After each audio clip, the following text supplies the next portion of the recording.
అందరికీ నమస్కారం అండి.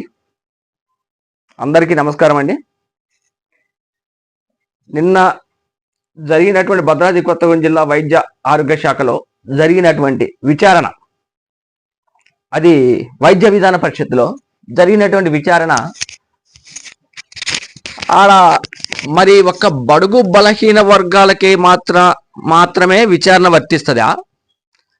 మరి డాక్టర్ జేవిఎల్ శిరీష చేసిన అక్రమాలపైన ఎందుకు విచారణ జరగట్లేదు? రవిబాబు మీద చేసి ఒప్పుకుంటాం మేము, దానికి కాదంటలే. ఆడ తప్పు ఎవరిదన్నా శిక్షింపబడవలసిందే. కానీ మరి డాక్టర్ జేవిఎల్ శిరీష మీద ఎన్ని కంప్లైంట్లు పెట్టినా ఎందుకు విచారణ జరగట్లేదు? దానికి కారకులు ఎవరు?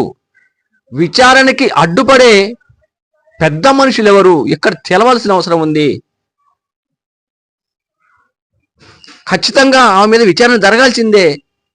ఆమెది స్పెషల్ సెంట్రల్ అసిస్టెంట్స్ అనే ఒక కేంద్ర ప్రభుత్వ నిధులు, ఆదివాసీ గ్రామాలలో ఖర్చు పెట్టవలసిన నిధులు, కుర్చీలు బల్లులు కొనటం ఎవరి సొమ్మని ఉన్నది? ఏమా ఏజెన్సీలు వాళ్ళ సంస్థలే, ట్రేడర్స్ వాళ్ళ సంస్థలే, లాస్ట్కి ఫ్యాన్సీ స్టోర్లు కూడా వాళ్ళ సంస్థలే, కుర్చీలు కూడా అమ్ముకునే సంస్థలు వాళ్ళే.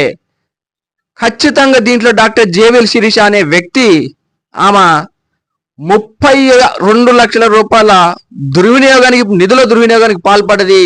అవి కేంద్ర ప్రభుత్వం విడుదల చేసిన ఆదివాసీ బిడ్డల సొమ్మది, శిరీష యొక్క సొమ్ము కాదది. అంతేకాకుండా ఇక్కడ ఫేస్ బ్రాండింగ్ అని వాటికి హాస్పిటల్కి రంగులేంచిన నిధులలో కూడా అనేక అవినీతి అక్రమాలు జరిగినాయి. అంతేకాకుండా ఆదివాసీ బిడ్డలకి, 3 యువతలకి ఉద్యోగాల పేరు నోటిఫికేషన్ లేకుండా ఒక్కొక్క పర్సన్ దగ్గర 3.5 లక్షల రూపాయలు తీసుకుని వాళ్ళకి ఉద్యోగాలు ఇచ్చిన మాట నిజమా కాదా? సమాచార హక్కు చట్టం ఉల్లంఘించి తప్పుడు సమాచారం ఇచ్చిన మాట నిజమా కాదా? సమాచార హక్కు చట్టం వేసుకున్నందుకు ఒక ఉద్యోగిని మానవ మృగంలాగా వ్యవహరించి ఉద్యోగం తీసేసి రోడ్డు మీద పడేసిన మాట వాస్తవం కాదా? మరి డాక్టర్ రవిబాబు మీద విచారణ జరుగుతున్నప్పుడు ఈమె మీద ఎందుకు విచారణ జరగవు? అడ్డగోలు డిప్యూటీల మీద ఎందుకు విచారణ జరగవు? ఈమెకు స్థానిక ఎమ్మెల్యే సహకరిస్తాడు, దాంట్లో డౌట్ లేదు. అది 100కి 100 నిజము. దీన్ని అందరూ ఖండించాల్సిందే. దీన్ని ఖచ్చితంగా ప్రజలందరికీ తెలవాలి. మా బడుగు బలహీన వర్గాలందరూ కూడా ఇలా ఏకం కావాల్సిన అవసరం ఉన్నది. బీసీ కులాల ఐక్యత సాధిద్దాం, మనం రాజ్యాధికారం వైపు ప్రయాణిద్దాం. అంతే తప్ప ఈ ఒక చెత్త సామాజిక వర్గం రాజ్యమేలింది. డిఎంహెచ్ ఆఫీస్ భద్రాద్రి కొత్తగూడెం జిల్లాలో ఎంతమంది ఇబ్బంది పడ్డారో, ఎవరు ఎన్ని బాధలు అయినాయో నాకు మొత్తం పూర్తి స్థాయిలో తెలుసు.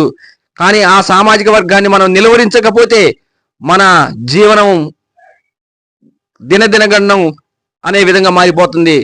మిత్రులారా, దయచేసి ఆలోచించండి. అంతేకాకుండా అక్కడ మరి 2023 శ్రీకాంత్ అనే ఒక దొంగ సర్టిఫికెట్ అసలు ఉద్యోగం చేస్తున్న వాడి చిట్టా భారతం మొత్తం విజిలెన్స్ వారికి ఇస్తే ఈ రోజు వరకు విచారణ జరగలేదంటే అగ్రవర్ణాలకి ఏ విధంగా కొమ్ము కాస్తుంటారో ఇక్కడ అర్థమవుతా ఉంది. దీన్ని బట్టి మనం తెలుసుకోవాల్సిన ఇది ఉంది. ఎంతైనా రవిబాబు తప్పు చేయలేదని మేము అనట్లేదు. రవిబాబు మీద జరిగిన తప్పులు ఎంక్వైరీ డాక్టర్ జేవిఎల్ శిరీష మీద ఎందుకు జరగవు? ఖచ్చితంగా జరగాల్సిందే. ఇది ఆమెని కాపాడుతున్న ప్రభుత్వ పెద్దలు ఎవరో బయటికి రావాలి.